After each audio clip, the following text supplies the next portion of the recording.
তুমি কি শরতের জবা? 2 মাস আগে দেশের প্রেক্ষাগৃহে মুক্তি পায় কুসুম শিকদারের শরতের জবা সিনেমাটি।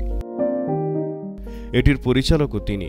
ছবিটির প্রযোজনায় আছে ইমপ্রেস টেলিফিল্ম ও পহরডাঙ্গা পিকচার্স। 12 অক্টোবর মুক্তি পাওয়া ছবিটি যারা দেখার সুযোগ পাননি তাদের জন্য সুখবর দিয়েছেন কুসুম শিকদার। 12 ডিসেম্বর ছবিটি ওটিটি প্ল্যাটফর্ম আইস্ক্রিনে মুক্তি পাবে।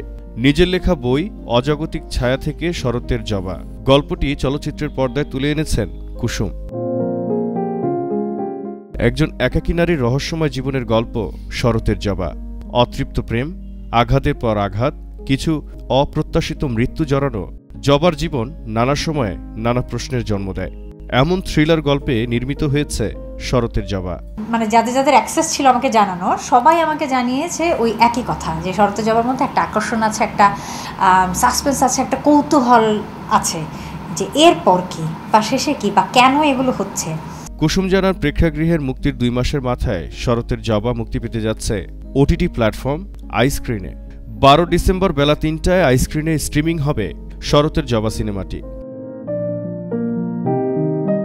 2002 সালে লাক্স আনন্দধারা মিস ফটোজেনিক প্রতিযোগিতা দিয়ে বিনোদন অঙ্গনে যাত্রা শুরু কুসুম শিকদারের। মডেলিং ও অভিনয় ছাড়া কুসুম শিকদার গানও গেয়েছেন। তার গাওয়া গানের অ্যালবামও প্রকাশিত হয়েছে। সর্বশেষ তার গাওয়া নেশা শিরোনামের একটি গান প্রকাশিত হয়েছে। মডেলিং, নাটক ও টেলিছবিতে অভিনয়ের পাশাপাশি কুসুম চলচ্চিত্রেও অভিনয় করেছেন।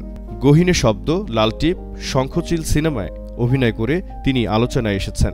শরতের জবা চলচ্চিত্রে অভিনয়ের পাশাপাশি পরিচালনার জন্য আলোচনায় এলেন কুসুম। ক্যারেক্টারের চরিত্র বৈশিষ্ট্য আমি জানি, অভিনয়ের কথা কিন্তু ভিন্ন, কিন্তু ক্যারেক্টারের চরিত্র বৈশিষ্ট্য আমি জানি। আর আমাদের হাতে সময় খুব অল্প, আমাদের শুটিংয়ে চলে যেতে হবে, তখন ডিসিশন নেওয়া হয় জবা।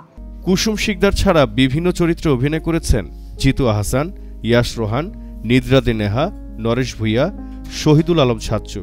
2016 সালে কুসুম শিকদার অভিনীত শঙ্খচিল সিনেমাটি মুক্তি পেয়েছিল। দীর্ঘ 8 বছর পর তিনি বড় পর্দায় ফিরেছেন শরতের জবা দিয়ে। জহিরুল ইসলাম জহির, এশিয়ান পোস্ট।